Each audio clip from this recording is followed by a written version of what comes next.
ओम सहनाववतु सहनौ सहनौ भुनक्तु सह वीर्यं करवावहै तेजस्विनावधीतमस्तु मा विद्विषावहै।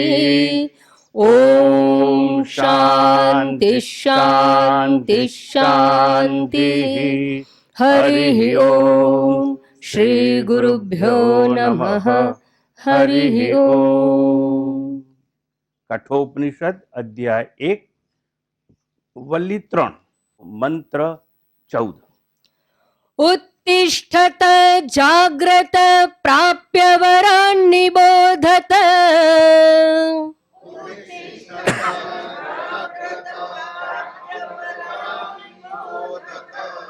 क्षुरस्य धारा निशिता दुरत्यया।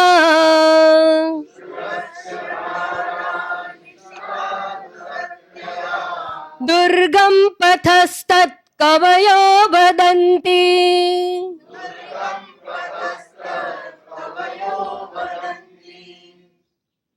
उत्तिष्ठत जाग्रत આ બે શબ્દો ઉપર ગયા રવિવારે ચર્ચા ચાલતી હતી અને અંતે આપણે વિચાર કરતા હતા. શબ્દો તો ઉપનિષદના છે, સંકેતો શ્રુતિઓના છે, અને છતાં જ્ઞાની કવિ નરસિંહ પણ એ જ વાત કરે. અને આપણે સાંભળ્યું ભજન હમણે, જાગીને જોઉં તો, અને એ જ વાત શ્રુતિના શબ્દોને પોતાની ભાષામાં રજૂ કરનાર Swami Vivekananda. Arise and awake. Let eyes grow dim and heart grow faint. Let friendship fail and love betray. You are divine.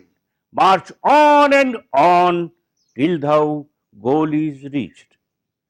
એવી ચર્ચા ગયા રવિવારે આપણે કરતા હતા. એ સંદર્ભમાં આજે આગળ જવાનું છે.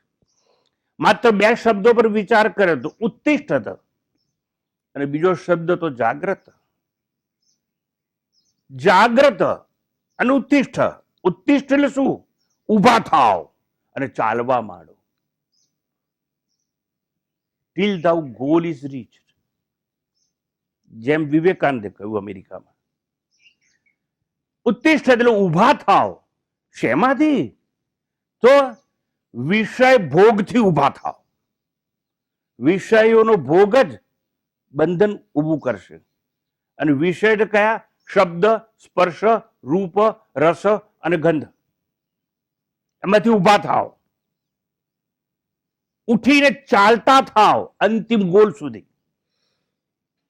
રોકાશો નહીં વચ્ચે ક્યાંય. એટલે વિવેકાનંદે શું કહ્યું? Let eyes grow dim and heart grow faint. Let friendship fail and love betray. You are divine. March on and on. ક્યાં સુધી? Till thou goal is reached. અને આપણા જીવનનું અંતિમ ગોલ કયો? લક્ષ્ય કયું? આત્મ સાક્ષાત્કાર. આત્મ સાક્ષાત્કાર ના થાય ત્યાં સુધી વણથંભી દોટ મૂકવાની છે આપણે. પણ એવી દોટ મૂકવા માટે ઊભા થવાનું. ઉત્તિષ્ઠત. શેમાંથી ઊભા થઈને ચાલવા માંડવાનું? તો કે વિષય ભોગમાંથી ઊભા થઈને ચાલવા માંડો. નંબર 1. નંબર 2, રિદ્ધિ સિદ્ધિની ખ્યાતિ. આખરે આપણે જોઈએ શું? પૈસા તો બહુ મળ્યા પણ માણસને સંતોષ નથી. I want Prestige in society. માન જોઈએ, મોભો જોઈએ, મર્તબો જોઈએ, ખ્યાતિ જોઈએ, પ્રતિષ્ઠા જોઈએ. તે ખ્યાતિ અને પ્રતિષ્ઠાથી ઊભા થાય અને ચાલવા માંડો. ઉત્તિષ્ઠ. ઉત્તિષ્ઠ ઊભા થઈ જાઓ. શેમાંથી? ચમત્કારની આભામાંથી ઊભા થઈ જાઓ. આજે આખો સમાજ ચમત્કારની પાછળ ગાંડો છે. મને રામકૃષ્ણ પરમહંસ એક વાત યાદ આવે. રામકૃષ્ણ પરમહંસ એટલે સૌને યાદ હોવું જોઈએ કે વિવેકાનંદના ગુરુ. એક મહાત્મા એની પાસે આવે છે અને બધા લોકો કહું પેલા આવવાના છે. કોણ? તો મહાત્મા. કોણ? પેલા સિદ્ધ ચમત્કારી, એની પાસે સિદ્ધિ છે. બેઠા હતા રામકૃષ્ણ. આવવા દો. આયા મહાત્મા, પગે લાગ્યા. ભાઈ આ લોકો બધા કહે છે તમે સિદ્ધ પુરુષ છો? તો હા. તમારી પાસે કઈ સિદ્ધિ છે? તો કે આ નદી છે ને એના ઉપર વાણ બાણ હોડી બોડી વગર હું ચાલીને પેલે પાર જતો રહું, ચાલતો ચાલતો. તો રામકૃષ્ણ પૂછ્યું કે આ સિદ્ધિ પ્રાપ્ત કરવા કેટલા વર્ષ તમે તપશ્ચર્યા કરી? તો કે 12 વર્ષ. અચ્છા, 12 વર્ષ તપ કર્યું અને એમાં તમને આ સિદ્ધિ મળી કે નદી ઉપર ચાલતા ચાલતા પેલી પર પહોંચી જાઓ? જો હું છે ને ઉડીવાળાને 2 પૈસા આલું છું ને, એટલે ઉડીવાળો મને પેલે પાર લઈ જાય છે. એટલે 12 વર્ષની તારી તપશ્ચર્યા છે એની કિંમત કેટલી? 2 પૈસા. એટલે કહ્યું ઉઠો. શેમાંથી ઉઠવાનું? ચમત્કારની આભામાંથી. સમાજ તો પાગલ છે, એને તત્વજ્ઞાનની કોઈ કિંમત નથી ને કંઈ ખબર જ નથી, અને આજે બધા ચમત્કારની પાછળ ગાંડા છે. એટલે એમાંથી ઊભા થઈ જાઓ. કોણ કહે છે? ઉપનિષદ કહે છે. ચમત્કારની આભાથી ઊભા થઈને ચાલવા માંડો. ઉત્તિષ્ઠત. શેમાંથી ઊભા થઈ? પ્રેય માર્ગમાંથી. 2 માર્ગ છે જીવનમાં, એક પ્રેય કહેવાય ને એક શ્રેય કહેવાય. શ્રેય માર્ગ તમને પરમાત્માની સમીપ લઈ જશે, સાક્ષાત્કારની સમીપ પહોંચાડશે, અને પ્રેય માર્ગ છે રંગ રાગ અને ભોગોમાં તમને ડૂબાડશે. એટલે કયું? ઉપનિષદે ઉત્તિષ્ઠત, ઊભા થઈ જાઓ પ્રેય માર્ગથી. ઊભા થઈ જાઓ શેમાંથી? રંગ રાગ ભોગ અને વિલાસથી ઊભા થઈ જાઓ. ઉત્તિષ્ઠત, સુખના પ્રપંચી આભાસથી ઊભા થઈ જાઓ. જગતમાં જેટલું જેટલું સુખ જેવું લાગે છે ને એ પ્રપંચ છે, અને આ પ્રપંચ છે ને એ આભાસી છે, સત્ય નથી. પણ લોકો એની પાછળ જ પાગલ છે, મારે સુખ જોઈએ. આજ સવારે હું માતાજી સાથે એક સરસ વાત કરતો હતો. પુત્ર જોઈએ મારે, પણ પુત્રી હોય તો ના ભાઈ સાહેબ, હા લાકડાનો ભાર હોય, અને જ્યાં સુધી મા બાપ એને વળાવે નહીં ત્યાં સુધી મા બાપને ચેન ના પડે, અને કંઈક ભાર લાગે એ લોકોને. પુત્ર જોઈએ, પુત્ર જોઈએ. તમે પુત્રને પ્રેમ કરશો? રખે ભ્રાંતિમાં કોઈ રહેતા. કુંતા છે ને, એને સૂર્ય ભગવાનના આશીર્વાદથી પુત્ર તો મળ્યો. કેવો? કર્ણ જેવો મહારથી, પણ કુંવારી હતી. એનું નામ પૃથા પણ હતું ને કુંતા પણ હતું. લોક લાજ બચાવવા માટે હું કુંવારી છું. એટલે એવું હતું સૂર્ય ભગવાન પ્રસન્ન થયા હતા, અને દુર્વાસા મુનિની બહુ સેવા કરી કુંતાએ, પૃથાએ. એટલે એને દુર્વાસાએ એને વરદાન આપ્યું, જા હું તને 5 મંત્રો આલું છું, એ તું બોલીશ ને તો 5 પુત્રો તને થશે. એટલે એને વળી એવું લાગ્યું કે કઈ આ મંત્ર બોલવાથી પુત્ર ઓછો પ્રાપ્ત થતો, શંકા આવી. એટલે પહેલા પેલો સૂર્યનો મંત્ર બોલી અને એને પુત્ર જન્મ્યો. કાનમાં કુંડળ સોનાના અને કવચ. હે, આબરૂ બચાવી હતી. બધા કહે છે ને કે માં છે ને સૌથી વધારે પોતાના પુત્રને પ્રેમ કરે. કોઈ ભ્રાંતિમાં જીવવા ના. પ્રતિષ્ઠાના પર્વતો ઉભા કર્યા. કોણે? કુંતીએ. કે હું તો કુંવારી છું, લોકોમાં મારી વાત કેવી ફેલાશે. અને એક લાકડાની પેટીમાં પુત્રને બંધ કરી અને અશ્વા નદીમાં વહેતો કરી દીધો. કોણે કર્યો? માએ. એટલે ઉપનિષદોની વાત આજ સવારે માતાજી સાથે હું કરતો હતો. રખે કોઈ ભ્રાંતિમાં રહે કે માં કોઈ કોઈનું નથી. જો માં પોતાના પુત્રને લાકડાની પેટીમાં બંધ કરી નદીમાં મૂકી જાય તો આ સમાજના, આ વર્તમાનના શિષ્યો ગુરુ કી તો એસી કી તૈસી છોડીને ચાલ્યા જાય. માને જો પુત્ર માટે એને વાલું શું લાગ્યું? પ્રતિષ્ઠા, મારી ખ્યાતિ, મારી પ્રતિષ્ઠાનું શું એમ કે, અને પ્રતિષ્ઠા સાચવવા માટે પુત્રને ફેંકી દીધો. એટલે અહીંયા કહે છે કે સુખના પ્રપંચી આભાસથી ઊભો થા, ઉત્તિષ્ઠ, અને ચાલવા માંડે. અને ક્યાં સુધી નહીં રોકાવાનું? આત્મ સાક્ષાત્કાર ના થાય ત્યાં સુધી રોકાવાનું નહીં. ટીલ ધા ગોલ ઇઝ રીચ. ઊભો થાવ, ઉત્તિષ્ઠત. વિષયો કે પદાર્થોની ભ્રાંત શાંતિથી ઊભો થા. સ્વામીજી, અમે ભરૂચથી આવીએ છીએ ને, કોલાહલમાંથી, ભીડમાંથી તમારા આશ્રમમાં આવીએ ને, બહુ શાંતિ લાગે છે. આના જેવી ભ્રાંતિ કોઈ નથી. શાંતિ શું છે આપણને સમજાયું નથી. માણસ ના હોય એવી જગ્યા એ શાંતિ રખે એવું માનતા.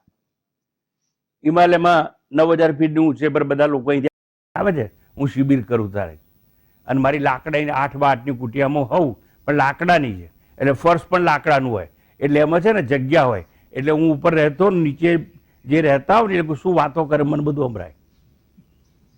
ક્યાંક જાઉં છું હિમાલયમાં, કેમ? શાંતિ માટે. અને પછી નીચેના લોકો શું વાત કરતા, કે તારી નણંદને આમ છે ને, હા હું આમ તારી, તું હિમાલય શાંતિ માટે આવ્યો હતો, તો તું તો તારો સંસાર મનમાં તેડીને અહીં લાવ્યો છે. તારે શાંતિ ક્યાં?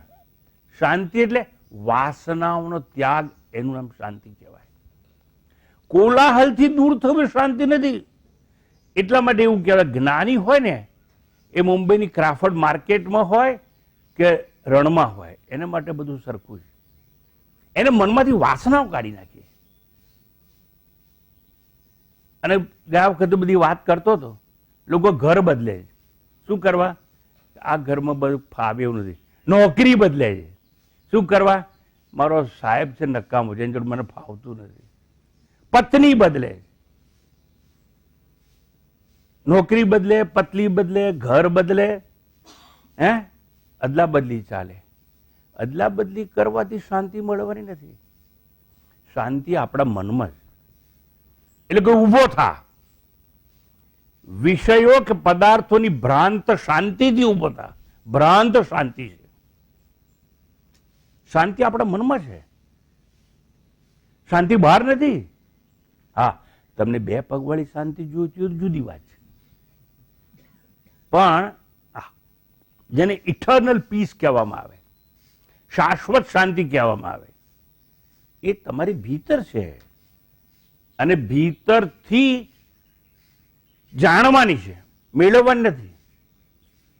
જેટલી વાસનાઓ, કામનાઓ, ઈચ્છાઓ, મહત્વાકાંક્ષાઓ ઓછી, એટલી શાંતિ વધારે. અને જેટલી વાસના વધારે એટલી શાંતિ ઓછી. એટલે કે ઊભો થા. હું શબ્દ સમજાવું છું, ઉત્તિષ્ઠ માત્ર. ધર્મ, અર્થ અને કામથી ઊભો થા. 4 વસ્તુ છે: ધર્મ, અર્થ, કામ અને મોક્ષ. 4 પુરુષાર્થ. તો આ 3માંથી ઊભો થા તો મોક્ષ માર્ગે જઈ શકીશ. ઉત્તિષ્ઠત, ઊભો થા. જગત મિથ્યા છે એવું જાણી અને ઊભો થા. એટલે જગતના મિથ્યાત્વને, જગતના અનિત્યત્વને, જગતના ક્ષણભંગુરત્વને, જગતના પ્રાતિભાષિકત્વને, જગતના અસત્યને જાણી ઊભો થા. ચાલવા માંડ. સત્યને પંથે ચાલવા માંડ. શ્રેયને માર્ગે ચાલવા માંડ. એટલા માટે કહ્યું ઉત્તિષ્ઠ. બહુ વિશદ ચર્ચા કરી આપણે શબ્દની. ઉત્તિષ્ઠ, જાગ્રત ઉપર આવી. અહીં આપણે ગયા રવિવારે અટકી ગયા હતા. હવે આગળ જઈએ. જાગ્રત. અને હમણે ખુશમનભાઈએ ગાયું, જાગીને જોવું તો જગત દિશે નહીં. એટલે જ્ઞાનમાં જાગવાનું.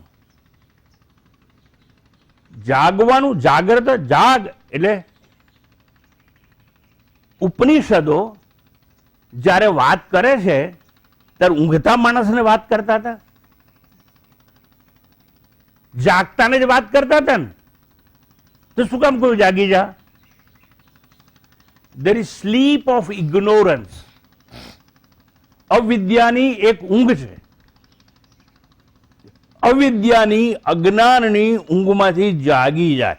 there is known as sleep of ignorance. કેમ?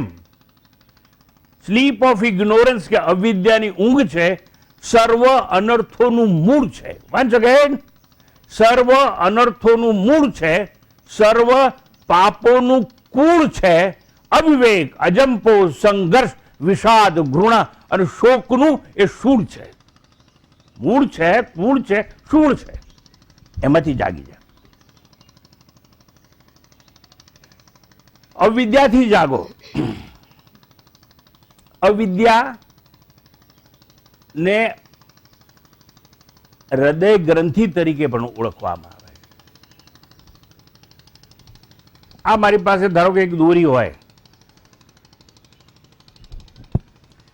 એને દોરીનો ટુકડો એને ગાંઠ મારવી હોય તો આમ કરીને ગાંઠ વચ્ચે આવે ને ભાઈ, ગાંઠ વચ્ચે આવે તો આ છેડો છે એને કહેવાય અવિદ્યા, વચ્ચે ગાંઠ છે એને કહેવાય કામ, અને આ છેડો છે એને કહેવાય કર્મ. અવિદ્યા, કામ અને કર્મ, આ ત્રણ વસ્તુ થાય એને હૃદય ગ્રંથિ કહેવામાં આવે. આપણને અજ્ઞાન છે ને, અવિદ્યા છે, એટલા માટે કામનાઓ બહુ છે. એટલે કૃષ્ણ પરમાત્માએ ભગવદ્ ગીતાના બીજા અધ્યાયમાં સ્થિતપ્રજ્ઞનું દર્શન કરાવતા કરાવતા એવું કહ્યું, પ્રજહાતિ યદા કામાન. શું આવ્યું? કામાન, કામના, વાસના, મહેચ્છા, મહત્વાકાંક્ષા, એ વચ્ચે આવે, ગાંઠ છે અને બે છેડા છે. અજ્ઞાન છે એટલે કામનાની પાછળ પડ્યા છે, વાસનાની પાછળ પડ્યા, મહત્વાકાંક્ષાઓ મારે પૂરી કરવી, આટલું આટલું તો હું કરીશ જ. આ દુઃખનું મૂળ છે, અનર્થોનું કુળ છે અને વાસનાનું શૂળ છે. ટૂંકમાં અવિદ્યા એટલે અજ્ઞાન છે, માટે કામનાઓ બહુ છે. તમારે સ્થિતપ્રજ્ઞ થવું છે તો કે હા, તો કૃષ્ણ પરમાત્મા ગીતામાં કહ્યું પ્રજહાતિ, એ વાસનાઓ કામનાઓ ત્યાગી દે. એટલે અવિદ્યા છે એક છેડે, માટે કામનાઓ છે. કામના, વાસના, અપેક્ષા, આકાંક્ષા, મહત્વાકાંક્ષા, આ બધું હોય તો આપણી પાસે કર્મ કરાવશે. મારે સારી નોકરી જોઈએ છે, સારી નોકરી જોઈએ છે તો તારે ઇન્ટરવ્યુ આપવા પડશે અને એમાં ઉત્તીર્ણ થવું પડશે. અને ઇન્ટરવ્યુ આપવા માટે બધું બહુ જનરલ નોલેજ એકત્રિત કરવું પડશે, અને જનરલ નોલેજ ભેગું કરવા માટે વાંચવું પડશે, કોઈની પાસે જવું પડશે. એટલે આ કર્મ કહેવાય. એટલે કર્મ કરશો. એટલે અવિદ્યા હોય તો કામના હોય, અને કામના તમારી પાસે કર્મ કરાવશે. આને મોહ નિદ્રા કહેવામાં આવે. એમાંથી જાગી જા, મોહ નિદ્રામાં. આ મોહ નિદ્રા સુવાળી છે પણ કેદ છે, કારાવાસ છે, એટલું યાદ રાખવાનું. જુઓ, પહેલા મેં કહ્યું જેટલી વાસના વધારે એટલી શાંતિ ઓછી, વાસના જેટલી ઓછી એટલી શાંતિ વધારે. બધાને શાંતિ જો, શાંતિ જો, કામના છોડો ને. સ્વામીજી આ બધા એવું કહે છે ક્યાં સુધી ભાડાના ઘરમાં રહીશું? આપણે ઘરનું ઘર લો ને, આપણે ઘરનું ઘર લો ને. આ વાસના પેઢીમાં ઘરનું ઘર, અલા ભાડાનું હશે કે ઘરનું ઘર હશે, તારે મય ઘરમાં જ રહેવાનું છે ને. અને ભાડાનું હશે કે પોતાનું છે, આ ઘર છોડીને જવાનું ઉપર. જો છોડીને જવાનું જ હોય તો ઘરનું ઘર હોય કે ભાડાનું હોય, શું ફરક પડે? એ બધા લોકો એવી ભ્રાંતિમાં છે કે એમ છે આપણું ઘરનું ઘર હોય ને તો આપણું કેમ? અરે નોનસેન્સ. તારા ઘરનું ઘર તારો તારી માલિકીનો ફ્લેટ હશે, ઓનરશીપનો હશે, તોય મૂકીને જવાનું છે. અને ભાડાનું હોય ને તોય મૂકીને જવાનું છે. પણ લોકો કેવી ભ્રાંતિમાં છે, આપણું પોતાનો ઓનરશીપનો ફ્લેટ હોય તો કેવું સારું. અરે ડફોર, તું બાંધીને નથી લઈ જવાનો. પણ જુઓ, ઘરનું ઘર જોઈએ છે, પૈસા ભેગા કરવા પડશે. નોકરી કરતા હશો તો લોન લેવી પડશે, કાં તો મિત્રો પાસેથી પૈસા ઉછીના લેવા પડશે. એટલે એના માટે કર્મ કર્યું ને, કર્મ છૂટકો જ નથી. અને આવું બધું કરવા છતાં જો કોઈ વહેમ ગાલ્યો કે આ તમે જે ઘરમાં રહો છો ને એ સુકનિયાળ નથી, મર્યા. ઘરનું ઘર લઈ અને સુકનિયાળ એટલે શું આવ્યું? ઘરનું ઘર તો થયું પણ અશાંતિ ઊભી કરી. હવે સુકનિયાળ નથી તો વેચો, પણ આ કોરોના ચાલે છે એટલે ભાવ ઊંચો જ નથી આવતો ને. હવે વેચવું કેવી રીતે? પૈસા ઓછા મળે છે. મોંઘા ભાવે લીધેલું ઘર સત્તમ કાઢી નાખવું પડે. કેમ? લોકો વેમ ઘાલ્યો. આ વેમની કોઈ દવા નહીં હો. હું સિમેન્ટ કોન્ક્રીટના ઘરની વાત કરું છું એટલું જ નહીં, આ શરીર પણ તમારું ઘર છે. You have mobile house because you move from one place to other. તો હું સમજાવું છું શું એ બરાબર ધ્યાન રાખજો. કામના હશે તો એ તમારી પાસે કર્મ કરાવશે. પછી આ ઘર છોડીને જો બીજા ઘરમાં જવું પડશે તો કે છે આ ઘર તો સારું છે પણ છે ને આપણે આટલા એરિયામાં એકલા જ રહીએ, અડોશ પડોશ કોઈ છે નહીં. પડોશી જોઈએ? હા. અડોશી છે? હા. શું કરવા? અડોશી પડોશી ના તો બાજીએ કોણ જોડે? લે માર એ કહેવત છે, મારી જો લડ તો હું લડવા નથી, તો લડનાર લાવી હાલ તો તને છોડ દઉં. માણસોને કર્મમાંથી મુક્ત થવું જ નથી. We are workaholics. કામ કામ કામ. અહીં બધા આવે ને ઘણી વાર, સમજ તમારા આશ્રમ છે ને શાંતિ બહુ છે તો તું શું કરીશ? ના બસ આમ શાંતિથી 10 મિનિટ આમ બેઠો હોય ને તને એમ થાય કે એમ કરો ને સ્વામીજી એક ઝાડુ હોય તો આપણને શું કામ? તો કે એ બધું વાળી નાખું, જરા કચરો બહુ છે. એટલે તું શાંતિથી બેહવા તો વાળવાનું હું કામ વિચારે? લોકોને ચેન ના પડે. તમે જોજો આવી સભામાં બેઠા હોય ને કેટલાક બહુ મોટી ભીડ હોય, અહીં તો ઓછા માણસ એટલે ખબર પડી જાય, પણ બહુ મોટી કથાઓ ચાલતી હોય ને તો આવી ગાલી આપણે બેઠો હોય ને તો તાંતણા એમાં વીંડતો હોય, મને ખબર નહીં. અને મોટી મોટી કથાઓ મને ખબર છે, બહેનો વટાણા લઈને જાય અને પછી વટાણા ફોલતી હોય. ત્યારે મોટી કથાઓમાં કેટલીક બહેનો છે ને સ્વેટર લઈને આવી હોય અને પછી આમ સ્વેટર ભર્યા કરે, સ્વેટર ભરતી હોય. કંઈ ને કંઈ એ લોકોને ચેન ના પડે. એટલે કથાનું ઊંધું શું થાય? થાક. કથા એટલે વ્યથા. હું શું સમજાવું છું? કર્મ માંથી માણસ છૂટે નહીં. એટલે અવિદ્યા, કામ અને કર્મ એને હૃદય ગ્રંથિ કહેવામાં આવે. હૃદય ગ્રંથિ તોડીને ઉભો થા, ઉઠો, જાગો, ચાલતા થાઓ. હવે જાગ્રત, ઉત્તિષ્ઠત જાગ્રત. જાગવું ક્યાં? સમજો બરાબર. જાગવાનું તો કહ્યું, પણ ક્યાં જાગીએ? તો કે આત્મ સ્વરૂપમાં જાગી જાઓ.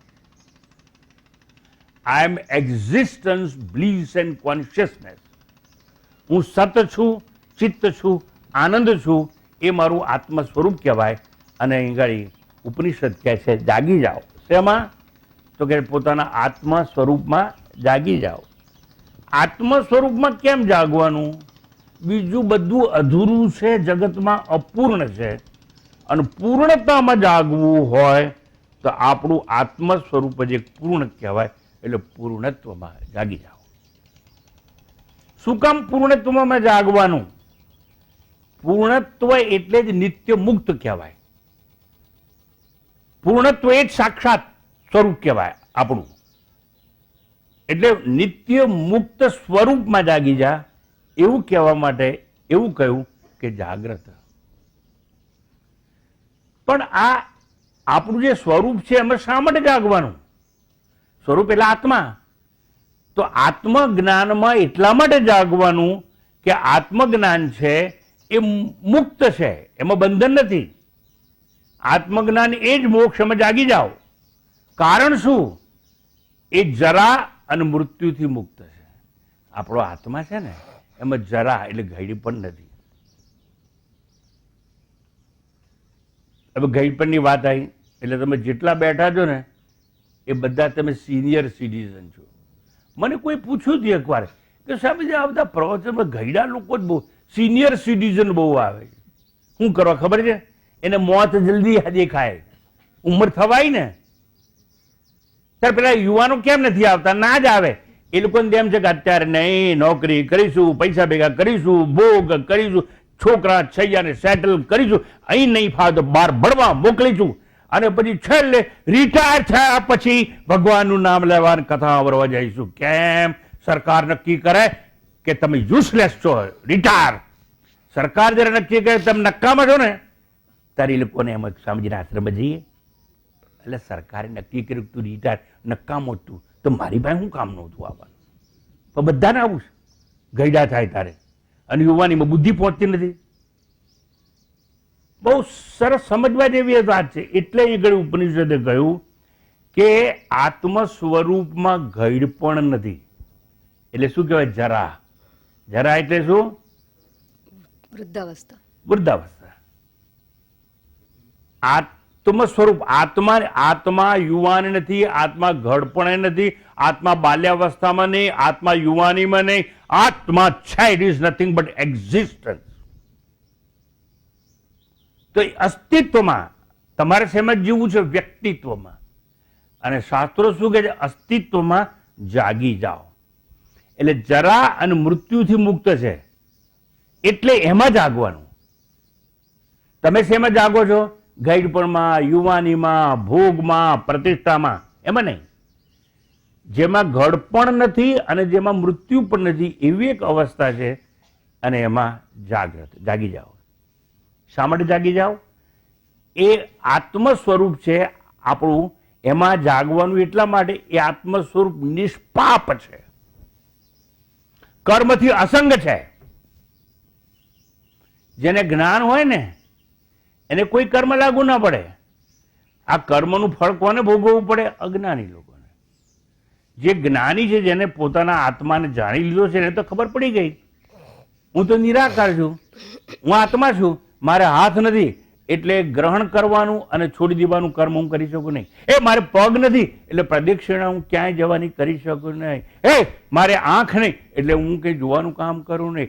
મારે મન નહીં, એટલે વિચારવાનું કામ હું કરી શકું નહીં. મારે વાણી નહીં, એટલે વાચિક કર્મ હું કરી શકું નહીં. કોણ? જેને ખબર છે હું આત્મા છું. એ આત્મ સ્વરૂપમાં જાગી જા. જાગ્રત એટલે એક જ શબ્દ સમજાવું છું. તો આત્મા અકર્મ છે, એમાં તું જાગ. તો તું કર્મ જ કરે એવો નથી, તો કર્મનું ફળ કેવી રીતે મળશે? અને તારે જો કર્મનું ફળ જ નથી, તો ભવિષ્યમાં તારી સદગતિ થાય કે અવગતિ થાય એવો પ્રશ્ન ઉભો નહીં થાય. આ મર્યા પછી સાદ ને બાદ ને બધું તમે શું કામ કરો છો? સમજ્યા વગર ડફોર લોકો કરે આ બધું. અવગતિ તો નહીં થાય ને મારી. હું બીજા જન્મે કે ઘોડો, બળદ ને ઊંટ તો નહીં બનવું. એટલે તું ઊંટ છે જ આ જન્મે. હું તું બનવાનું તું ઊંટ? ઊંટના તો 18 વાંકા.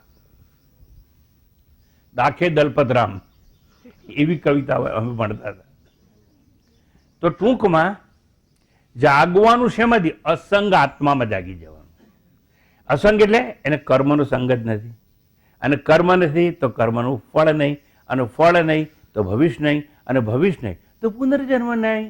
જન્મ અને મૃત્યુના ચક્રમાંથી જે જાગી જાય એ મુક્ત થઈ જાય. કાંક સંસાર છે જ નહીં. નરસિંહે કહ્યું જાગીને જોવું તો જગત દિશે નહીં. પણ ક્યાં જાગવું ને એ લોકોને ખબર નથી. મુશ્કેલી ત્યાં છે. બધું ગોખી તો માર્યું. આ ભજનો પણ આપણે ગાતા આવીએ, પણ જાગવાનું ક્યાં? તો આટલું બધું મેં સમજાયું. આત્મા સ્વરૂપમાં જાગો, પૂર્ણત્વમાં જાગો, નિત્ય મુક્તમાં જાગો, જરા અને મૃત્યુથી જે અસંગ છે એમાં જાગો, નિષ્પાપ છે એમાં જાગો. અકર્મ છે આત્મા, એટલે આત્માને કોઈ ફળ ભવિષ્ય મળે નહીં. કર્મ બંધનથી મુક્ત છે આત્મા. અને જ્યાં કર્મનું બંધન નથી એવા આત્મામાં જાગો. કેમ? આત્મા આવાગમન મુક્ત છે. અને આપણે બધા આવાગમન યુક્ત છીએ. આપણે જનારા આવનારા છીએ. મરી અને જઈશું, બીજો જન્મ લઈશું, બીજું શરીર મળશે. ત્યાં પાછા કર્મ તો છોડવાના જ નહીં. અને આપણા નામે, જીવાત્મા નામે કર્મોના પર્વતોના પર્વત ઢગલા કર્યા છે આપણે. એક જ વાર જો જાગતા આવડે તો કર્મો સમાપ્ત થઈ જાય, અને જન્મ અને મૃત્યુનું ચક્ર પણ આપણા માટે બચે નહીં. એટલે કહ્યું જાગી જાઓ. જ્ઞાનમાં જાગો. શું કામ કહ્યું? વન્સ અગેન, જ્ઞાનમાં જાગો. શું કામ કહ્યું? વન્સ અગેન, જ્ઞાનમાં જાગો. શું કામ કહ્યું? જ્ઞાન એક જ એવી વસ્તુ છે જ્યાં ઉદય પણ નથી અને અસ્ત પણ નથી. જ્ઞાન એટલે મારો આત્મા. સત્યમ જ્ઞાનમ અનંતમ બ્રહ્મ. આત્મા જ્ઞાન સ્વરૂપ છે, એમાં જાગો. અને એ આત્મામાં જન્મ નથી અને મોત નથી. એટલે ઉદય નથી અને અસ્ત નથી, પ્રારંભ નથી અને અંત નથી. એવા અનાદિ અનંત તત્વમાં જાગી જાઓ. જાગો જાગો જાગો. અનાદિ અનંત તત્વમાં જાગી જાઓ. અને એટલા માટે આપણને કહ્યું ઉત્તિષ્ઠત, અને બીજું કહ્યું જાગ્રત. ઊભા થઈ ચાલવા માંડવાનું, જાગ્યા બાદ રોકાવાનું નહીં. પછી શું કરવાનું? સમજ પડી ગઈ, જાગી ગયો, ચાલવા માંડ્યું, ભીતમાં ભટકાવવાનું નાય. એટલે મંત્ર આગળ કહે છે પ્રાપ્ય વરાન નિબોધત. જાગી ઉઠી જાગીને જવાનું ક્યાં? પ્રાપ્ય વરાન, પ્રાપ્ત કરો. કોને? વરાન. વરાન એટલે જ્ઞાનીઓ, શ્રેષ્ઠ વ્યક્તિઓને વરાન કહેવાય. શ્રેષ્ઠ પ્રાજ્ઞ આચાર્યોને પ્રાપ્ત કરો. જો પ્રાપ્ય વરાન, પ્રાપ્ત કરો. કોને પ્રાપ્ત કરવાના? જેની પ્રાપ્તિ નથી આપણી પાસે એને પ્રાપ્ત કરવાના. સદગુરુની પ્રાપ્તિ કરો, કોઈ આચાર્યની પ્રાપ્તિ કરો, જે તમને જ્ઞાન આપે એની પ્રાપ્તિ કરો. એટલે પ્રાપ્ય વરાન. અને ધારો કે એવા સદગુરુ, આચાર્ય, શિક્ષક, માર્ગદર્શક, ભૂમિઓ મળી ગયો તો શું કરવાનું? નિબોધત. એટલે અહીં છે પ્રાપ્ય વરાન નિબોધત. નિબોધત શું? એ લોકોની પાસે જઈ અને જ્ઞાન પ્રાપ્ત કરો. એ લોકો તમને જ્ઞાનનો સંદેશો આપશે. નિબોધત. એમની પાસેથી આત્મબોધ પ્રાપ્ત કરો. પ્રાપ્ય વરાન નિબોધત એટલે આત્મજ્ઞાનની પ્રાપ્તિ કરો એ લોકો પાસે જઈ. કેવા લોકોની પાસે જવાનું? વરાન એટલે શ્રેષ્ઠ. શ્રેષ્ઠ એટલે શું? શાસ્ત્રોની ભાષામાં જે શ્રોત્રિય અને બ્રહ્મનિષ્ઠ હોય એવા ગુરુ પાસે જવાનું, એવા આચાર્ય પાસે જવાનું, એવા માર્ગદર્શક પાસે જવાનું, એવા ભૂમિયા પાસે જવાનું. અર્થાત શું? શાસ્ત્રોએ કહ્યું તદ વિજ્ઞાનાર્થમ સગુરુ મેવા અભિગચ્છેત. એવો ગુરુ મળવો જોઈએ આપણે. શેના માટે? વિજ્ઞાન, આત્મજ્ઞાન પ્રાપ્ત કરવા માટે. તદ વિજ્ઞાનાર્થમ સગુરુ મેવા અભિગચ્છેત. એવા ગુરુ પાસે જાઓ. કેવો હોય? તો કે શ્રોત્રિય અને બ્રહ્મનિષ્ઠ હોય. શ્રોત્રિય એટલે શાસ્ત્રોનો જાણકાર હોવો જોઈએ. પણ એકલો શાસ્ત્રોનો જાણકાર નહીં. એમ તો કેટલા લોકો બધા ગોખી ગોખી અને બધા ઠોકમ ઠોક કરતા હોય. પણ જે બ્રહ્મનિષ્ઠ હોય, જેને આત્મ સાક્ષાત્કાર, જેને આત્માની અનુભૂતિ થઈ હોય, જેને પોતાની જીવનમાં ખરેખર જાણ્યું હોય કે હું દેહ મુક્ત છું, એટલું જ નહીં અજન્મા છું, અનંત છું, જ્ઞાની છું, આત્મ સ્વરૂપ છું, એટલે બ્રહ્મમાં નિષ્ઠ છું. બ્રહ્મથી નિમ્ન નથી, બ્રહ્મથી ઉપર કંઈ નથી, એવું પરબ્રહ્મ સ્વરૂપ હોય એવું છું. આવું જેને જાણ્યું હોય એવાની પાસે જવાનું. પણ ધારો કે એવા તો હિમાલયમાં કેટલાય પડ્યા હોય ધારો કે, પણ એને શાસ્ત્રો ના ભણ્યા હોય તો એની પાસે ના જવાય. નહીં આપણને સમજાઈ ના શકે. એ પોતે સમજેલો હોય પણ સમજાઈ ન શકે. એટલે શ્રોત્રિય હોવો જોઈએ. મને સમજાઈ શકે શાસ્ત્ર એટલે પોતે શાસ્ત્રજ્ઞ, શાસ્ત્રમાં ચતુર હોવો જોઈએ. શાસ્ત્રોનો જ્ઞાતા એટલે ઉપનિષદોનો જ્ઞાતા, શાસ્ત્રોનો જ્ઞાતા, ગીતાનો જ્ઞાતા, શ્રુતિ અને સ્મૃતિનો જ્ઞાતા એવો જે હોય એને શ્રોત્રિય કહેવામાં આવે. અને પાછો કેવો હોય છે? બ્રહ્મનિષ્ઠ. તો સ્વામીજી અમે હેડ્યા, ચાલો જઈએ છીએ. ક્યાં? ગુરુભાઈ. ડફોળ એવી રીતે નહીં. અહીં એવું કહ્યું સમિત પાણી. એટલે આપણે તો પ્રથા છે કે ખાલી હાથે આપણે ગુરુ પાસે જતા નથી. એટલે તમે એવું કહેવા માંગો છો અમે ધન લઈને આવીએ એમ, ફળ લઈને આવીએ એમ, મીવા લઈને આવીએ એમ. એવું નથી કહ્યું કે આ શાસ્ત્રમાં. આ જો તમને બહુ સ્પષ્ટ કહી દઉં છું, કોઈ શાસ્ત્રમાં ક્યાંય એવું નથી કહ્યું. પણ શું કહ્યું છે? સમિત પાણી. પાણી એટલે હાથ. સમિધા લઈને જવાનું. સૂકા લાકડા લઈને જવાનું. એ જમાનામાં ઋષિ મુનિઓ જંગલોમાં રહેતા હતા, એટલે ઋષિ પત્નીને ભોજન બનાવવા માટે લાકડા વીણવા જવું ના પડે, એટલે એ જે ગુરુ પાસે જ્ઞાન લેવા જવું હોય એની પાસે હાથમાં સૂકા લાકડા લઈને આમ જવાનું અને પગે લાગવાનું. સમિત પાણી શ્રોત્રિયમ બ્રહ્મનિષ્ઠમ. હવે બરોબર સમજો, આ પ્રતિકાત્મક ભાષા છે. સૂકા લાકડા લઈને જવાનું, ભીના નાય. ભીના લાકડા હોય ને એટલે ઋષિ પત્ની જયારે રાંધવા બેન ત્યારે ધુમાડો એટલો નીકળે, બાપડી રોઈ રોઈને મરી જાય. ઋષિ પત્ની છે એને તમે જો સહયોગ કરો તો ઋષિ તમને વધારે સારું ભણાવી શકશે. એટલે સમિત પાણી, હવે એનું પ્રતિકાત્મક રૂપ કહ્યું. આ લાકડા લઈને જવાનું છે એવું નહીં, પણ એનો શબ્દાર્થ એવો ખરો, લક્ષાર્થ એવો નહીં. એમાં એવું છે, હે ગુરુ, હું આ મારું હૃદય લઈને આવ્યો છું. મારું હૃદય છે ને એ ભેજવાળું નથી, સમજવાનું. સૂકા લાકડા જેવું છે આ મારું હૃદય, અને એ હૃદયમાં તમે જ્ઞાનાગ્નિ પ્રગટાવો. છે ને, જો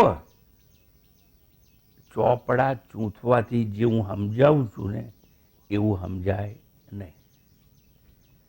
આ પ્રતિકાત્મક ભાષા છે. માત્ર પંડિતો હોય ને એને પકડાય નહીં, એના પર લેક્ચર ઠોકી શકે બધું એ.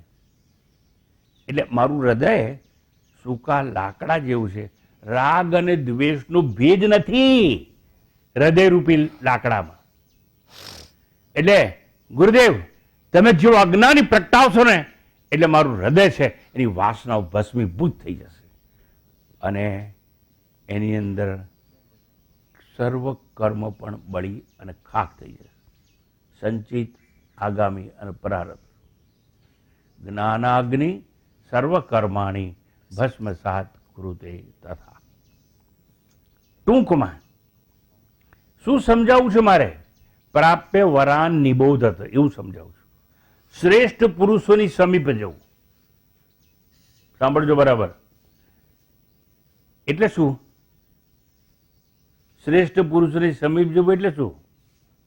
સ્વતંત્ર રીતે શાસ્ત્રોનો અભ્યાસ થાય નહીં. સ્વતંત્ર રીતે સનાતન શાશ્વત તત્વની શોધ કરવી નહીં. અરે સ્વામીજી, યુનિવર્સિટીમાં MA first class gold medallist, શું તમારી પાસે આવવાની જરૂર અમારે? કે અમને આંખો નથી આપી ભગવાને? શું અમને વાંચતા નથી આવડતું? અમારી મેળે વાંચી લઈશું. જો આવો અહંકાર રાખશો ને કશું નહીં સમજાય. અમે તમને કહ્યું પ્રત્યેકાત્મક ભાષા એટલે સૂકા લાકડા નહીં. મારું હૃદય છે સૂકા લાકડા જેવું, રાગ અને દ્વેષના ભેજ વગરનું છે એવું સમજવાનું. એટલે કહ્યું સમિત પાણી, એટલે સ્વતંત્ર રીતે શાસ્ત્રોનો અભ્યાસ કરવાનો નહીં, નહીતર તત્વ સમજાશે નહીં. શાસ્ત્રનું સ્વતંત્ર વાંચન ગુરુ વગર જો આત્મ અન્વેષણ કરશો તો શાસ્ત્રોનો સૂર તો નહીં જ સમજાય, અને વેદોનું મૂળ તો કદાપી પકડાશે નહીં. તો મળશે શું? શાસ્ત્ર નહીં, ધારદાર શસ્ત્ર મળશે. શેના માટે? આત્મહત્યા કરવા. અમે બધા ભણેલા હતા ભાઈ. અમારી પાસે યુનિવર્સિટીની બહુ ડિગ્રીઓ હતી, PhD સુધીની. તો અમે કેમ ગયા કોઈ ગુરુ ભાઈ? એમને એમ ના સમજાય, સમજાયું નહોતું. એટલે સમજ્યા, ઋષિ મુનિઓ છે ને એ બધા સંન્યાસી નહોતા, ના કદાપી નહોતા. એક આજે મહત્વનો ઘટસ્ફોટ કરી દઉં. સંન્યાસી પ્રથા તો બહુ મોડે આવી, આ ભગવા કપડાં પહેરવાની. એ જમાનામાં ઋષિઓ ગ્રસ્તી હતા. એટલે તમે એ બી ભ્રાંતિમાં ના રહેશો કે જ્ઞાન લેવા માટે સંન્યાસ લેવો પડે. બહુ ભ્રાંતિ મરી જ જશો. સંન્યાસ લેવાથી કપડાનો રંગ બદલવાથી જ્ઞાન થાય નહીં. જ્ઞાન ગમે ને થઈ શકે. અને બધા ઋષિ મુનિઓ આ જે ઉપનિષદો જેને આપ્યા ને એ બધા ગ્રસ્તી હતા. એ લોકોને બાળકો હતા, સંતાનો હતા, પત્ની હતી. એટલે સંન્યાસ, સાંભળજો, સંન્યાસીઓ નહોતા ઋષિ મુનિઓ. એટલે શું સંન્યાસ ધર્મ જ નતો? હતો. બ્રહ્મચર્ય આશ્રમ, ગ્રસ્તાશ્રમ, વાન, સંન્યાસ આશ્રમ હતો. એટલે ક્યારે સંન્યાસી થવાનું મળે. પણ જો નાનપણમાં વૈરાગ્ય જાગે તો ક્ષણ માત્ર રોકાવાનું નહીં. આત્મેચ્છા વ્યવસીયતામ નિજ ગૃહાત તૂર્ણમ વિનિર્ગમ્યતામ. જે ક્ષણે તમારામાં વૈરાગ્ય જાગે એક ક્ષણ માત્ર ઉભા રહેવાનું નહીં, બધું ગરબા છોડીને ચાલે જવાનું. અને એવું ના વૈરાગ્ય ના જાગ્યો હોય તો 75 વર્ષ પછી તો જાગો યાર, સંન્યાસી થાવ. આ તમે તો મને સાંભળો શું કામ આવો છો? તમારા બાપાએ જો તમને જ્ઞાન આલ્યું હોત તો મારી પાસે આવવું પડે. એટલે એનો અર્થ શું? કહી દઉં ચોખ્ખું, મારા બાપાએ જો મને જ્ઞાન આલ્યું હોત તો હું કોઈ ગુરુ પાસે ના ગયો હોત. એ જમાનો એવો હતો કે પુત્ર હોય એ શિષ્ય કહેવાય. પુત્રાત વૈ શિષ્ય. અને છોકરી છે ને એ તો પ્રણય પેલે ઘેર મોકલી દેવાની. હવે ધારો હું જ્ઞાની છું, ઋષિમુનિઓના સમયની વાત કરું છું, અને આ ઉપનિષદોનું પરંપરા મારે ચાલુ રાખવી હોય તો મારે છોકરો જોઈએ, પુત્રી ના ચાલે. પુત્રી તો પ્રણય બીજા ઘેર જતી રહે ને. એટલે આ જ્ઞાન પરંપરાએ પ્રાપ્ત થયું. બાપાએ છોકરાને કહ્યું, પણ એ છોકરાને ક્યારે કહે? જ્યારે શિષ્ય થવા તૈયાર થાય ત્યારે ભણાઈ ગણાઈ. પછી એ છોકરો જયારે બાપ થાય ત્યારે એ એના છોકરાને કે, એ એના છોકરાને કે, એ એના છોકરાને કે. મોડેથી આ એ જમાનામાં પ્રિન્ટિંગ પ્રેસ નહોતા, કાગળની શોધ થઈ નહોતી. પહેલામાં પહેલી કાગળની શોધ ચીનમાં થઈ અને પ્રિન્ટિંગ પ્રેસ તો પછી આવ્યા. તો કેવી રીતે? મને યાદ છે મારા વર્ષો શરૂઆતમાં 71ની સાલમાં હું બધાને ભોજપત્રો પર કાગળ લખતો હતો. એક વૃક્ષ આવે એની છાલ ઉપર લખાતું હતું. બહુ જૂના કોઈક મારા સાધક હોય તેની પાસે હજુ મારા પત્રો હોય ભોજપત્ર પર લખેલા. અને સાઉથ ઇન્ડિયામાં પાલ્મેરા લીવ્સ કહેવાય એને, એના પર આ બધું લખાણ હતું. એ પહેલા હતું જ નહીં. એક બીજાને કહ્યું, બીજા ત્રીજાને કહ્યું. ઓહો, એવું હતું? એટલે બધી આપણી અટક હતી. હા, એક વેદ મોડે કરતા મુખપાઠ, એક વેદ 10 વર્ષ લાગે. એટલે જેને 4 વેદ છે, બધી એક વેદ જેને મોડે કર્યો હોય એને કહેવાય મિસ્ટર વેદ. 2 વેદ જેને મોડે હોય એટલે 20 વર્ષ જીવનના જેને બગાડ્યા હોય એને કહેવાય દ્વિવેદી. 3 વેદ જેને મોડે હોય એનું નામ ત્રિવેદી. અને 4 વેદ જેને મુખપાઠ હોય એટલે જીવનના 40 વર્ષ આ વેદ ગોખવામાં જેને વાપર્યા હોય એને ચતુર્વેદી એવી અટક આપવામાં આવતી હતી. એવી ત્રિપાઠી અટક છે. એટલે 3 વાર સાંભળે એને યાદ રહી જાય એ ત્રિપાઠી. એટલે હું શું સમજાવું તમને? આ પરંપરા આખી. એકે કહ્યું, બીજા સાંભળ્યું, બીજા સાંભળીને ગ્રહણ કરીને ત્રીજાને કહ્યું, ત્રીજા ચોથાને કહ્યું. ઋષિ મુનિઓનો જમાનો એવો હતો. એટલે હું સમજાવવા શું માંગુ છું તમને, સમજો. અહીં શબ્દ છે પ્રાપ્ય વરાન નિબોધ. ધન્ય ભાગ તમારા કે તમે કોઈ ગુરુની શોધમાં હોય ને ગુરુ મળી જાય. મોટી વાત છે, બહુ મોટી વાત છે.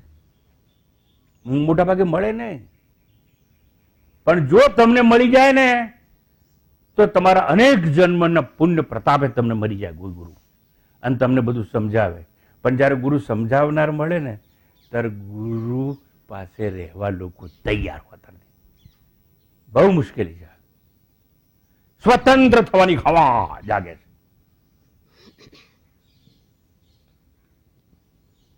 ટૂંકમાં શાસ્ત્રનો સૂર તો નહીં સમજાય, વેદનું મૂળ પણ નહીં સમજાય. એટલે જો ગુરુ છોડી દેશો તો શાસ્ત્ર નહીં મળે, શસ્ત્ર મળશે જેનાથી તમે તમારી પોતાની આત્મહત્યા કરી શકો. બહુ પુણ્ય કર્મ હોય તો એને તત્વ સમજાવનાર કોઈ મળી જાય અને એનું નામ છે વરાન નિબોધ. એટલે એવા ગુરુ પાસે જવું. એટલા માટે એક શબ્દ વપરાય છે, આચાર્યવાન પુરુષો વેદ. જેને આચાર્ય એટલે જેને સદગુરુ મળ્યા છે ને બેડો પાર થઈ ગયો. ઘણી વાર તમે સાંભળ્યું હશે, શીશ દિએ ભી ગુરુ મિલે તો ભી સસ્તા જાન. કબીર બહુ સરસ વાત કરે. યહ દેહ વિષ કી બેલરી और गुरु अमृत की खान. शीश दिए भी गुरु मिले ने तो भी सस्ता जान. એટલો મોટો મહિમા છે. અને એવા ગુરુ પાસે જવાનું શું કરીને? ઉભા થઈને, ઉત્તિષ્ઠત, પછી જાગ્રત, અજ્ઞાનની ઊંઘમાંથી જાગી અને ગુરુ પાસે જાઓ.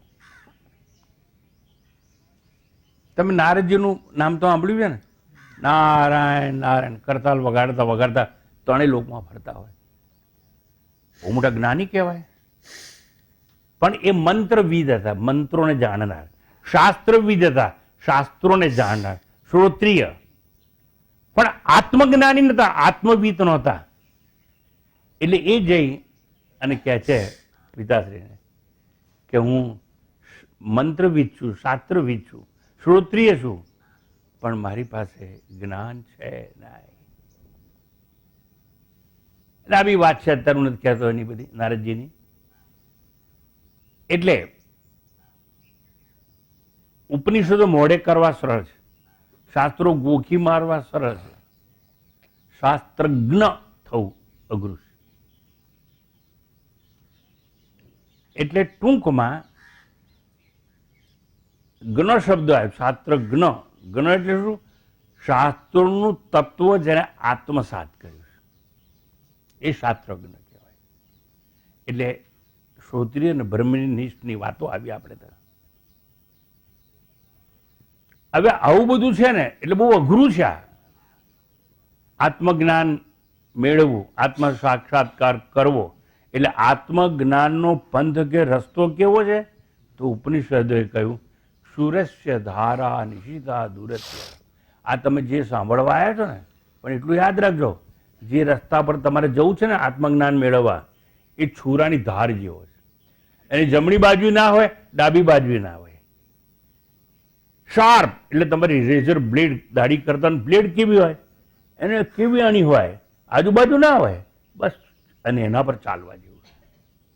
અઘરી વાત છે, પણ તમારા માટે સરળ બની શકે જો તમે ગુરુની શરણમાં બધું ન્યોછાવર કરવા તૈયાર હો તો. એટલે ગુરુ મુખે શ્રવણ અનિવાર્ય છે અને તત્વમસી જેવો ઉપદેશ જરૂરી છે સંશયને દૂર કરવા. આપણે સાંભળીએ પણ છતાં શંકા તો રહી જાય. શંકા રહી જાય તો વાંધો નહીં, આઈને શંકા દૂર કરવા પ્રયત્ન કરવો જોઈએ. મને આટલા વર્ષો થયા, બહુ ઓછા 2-4 લોકો આવ્યા છે કે સ્વામીજી તમારું પ્રવચન આવું સાંભળ્યું ને, પણ આ મને સમજાયું નથી. એવું આવનાર કહેનાર બહુ ઓછા છે. કારણ કે એ લોકોને શંકા દૂર જ નથી કરવી. એ લોકો બીજી ભ્રાંતિમાં છે.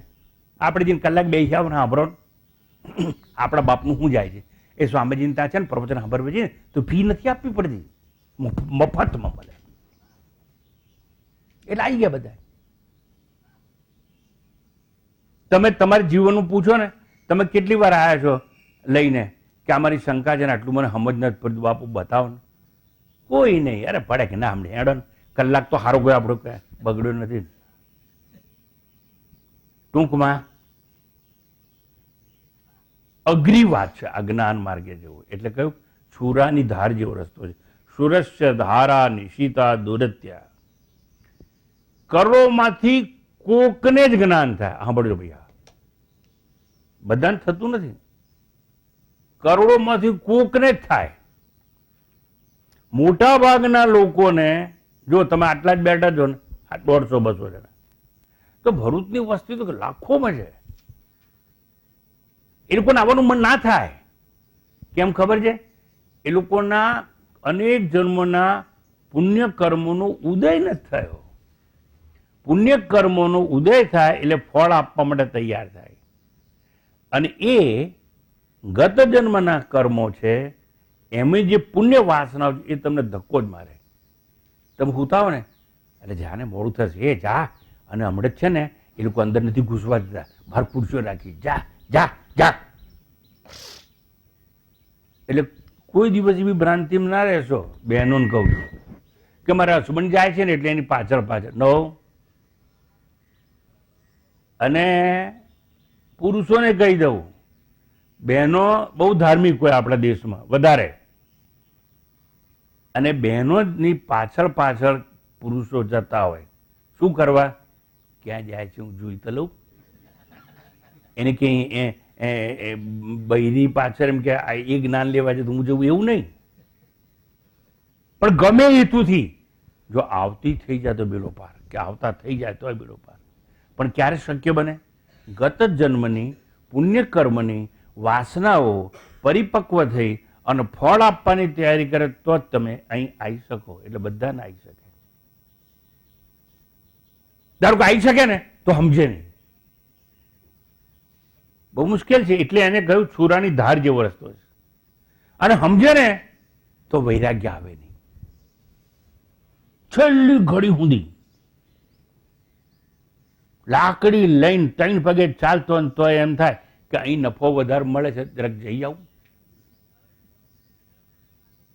એક વાણિયો હતો, અને ભગવાન પ્રસન્ન થઈ ગયા. ભગવાને પૂછ્યું, હું તારા પર બહુ પ્રસન્ન છું, બોલ તું કે વરદાન, તારે ક્યાં જવું છે? વૈકુંઠમાં મોકલી આલું, સ્વર્ગલોકમાં મોકલી આલું, તું કે તો બ્રહ્મલોકમાં મોકલી આલું.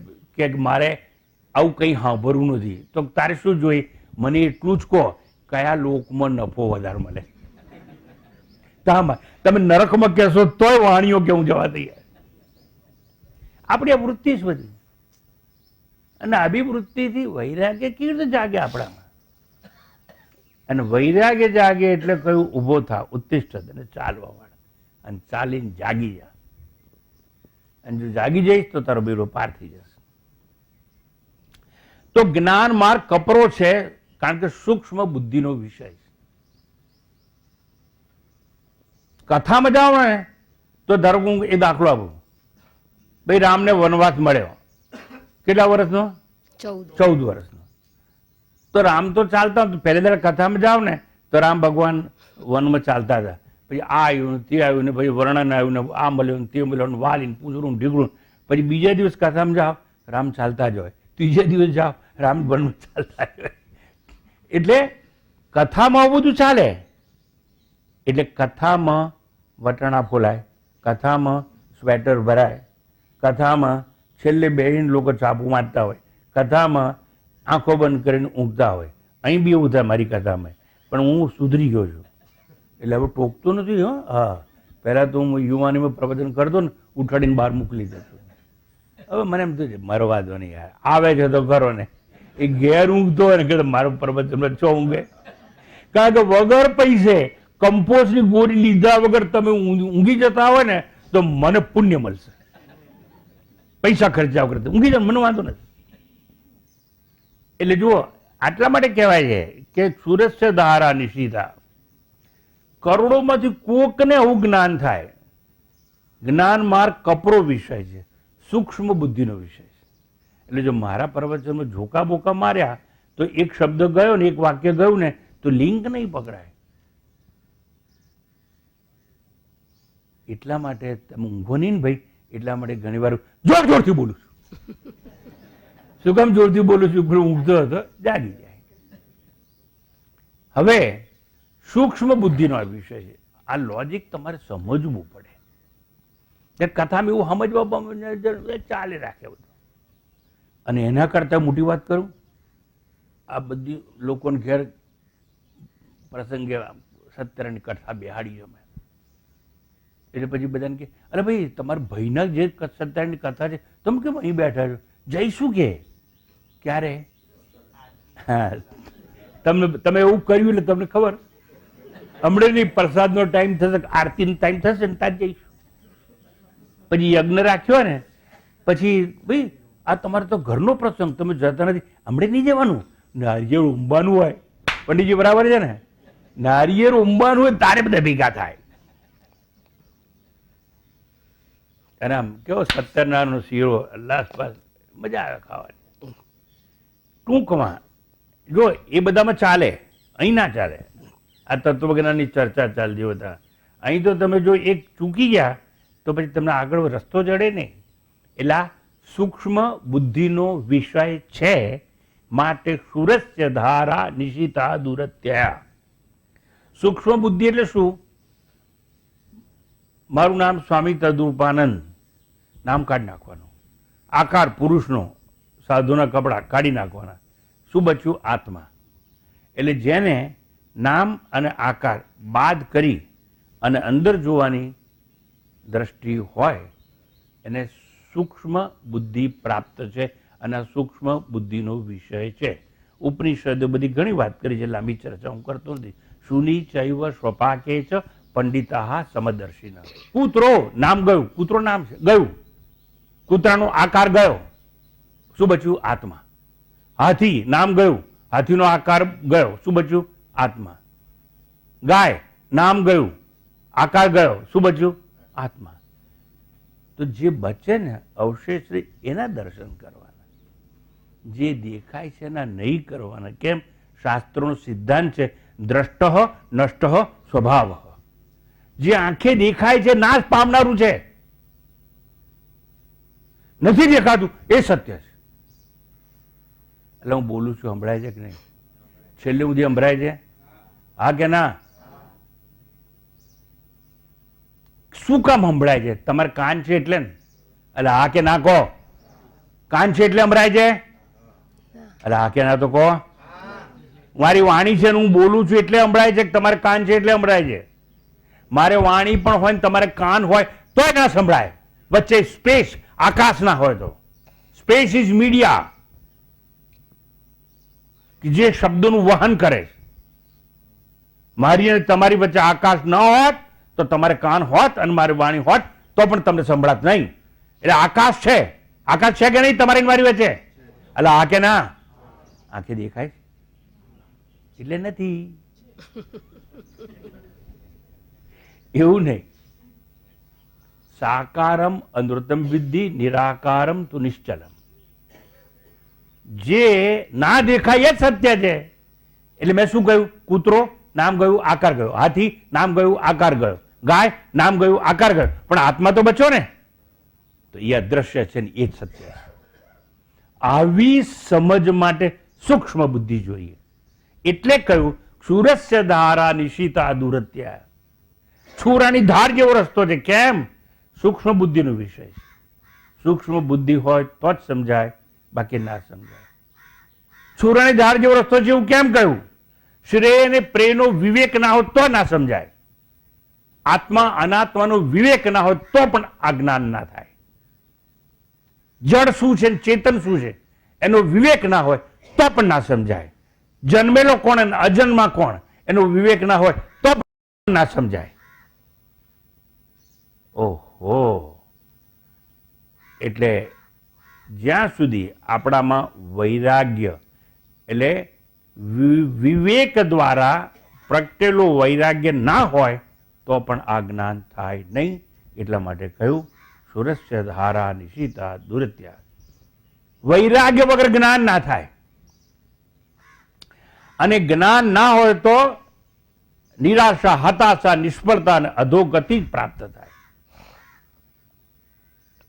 અને માટે કહેવાયું આ રસ્તો છોરાની ધાર જેવો છે. આત્મજ્ઞાન પ્રત્યક્ષ નથી અને આત્મજ્ઞાન પરોક્ષ પણ નથી.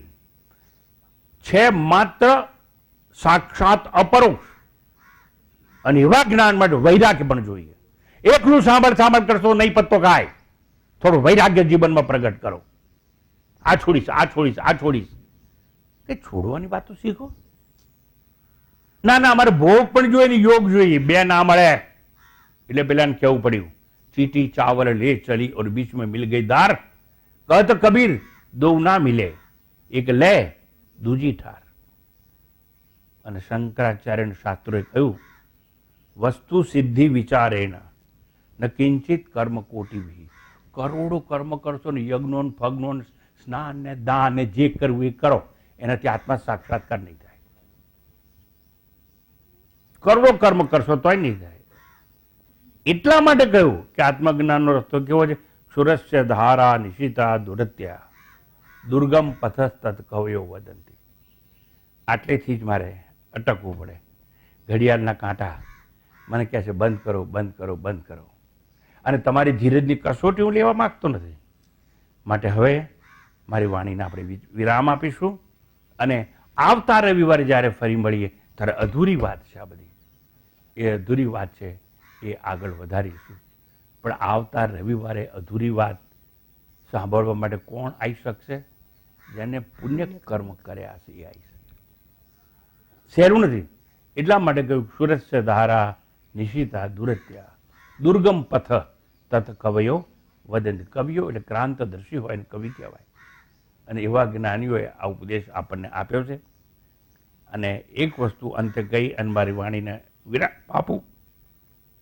જંતુ નામ નરજન્મ દુર્લભમ મત. આ જેટલા જીવો છે ને એમાં મનુષ્ય જન્મ થવો, મનુષ્ય યોનિ મળવી બહુ દુર્લભ છે. ધારો કે મનુષ્યોની મળી ગઈ તો પુંસ્તમ તતો વિપ્રતા. આહા, એવું છે. પૌરુષત્વ વૈરાગ માટેનું એ મળવું મુશ્કેલ છે.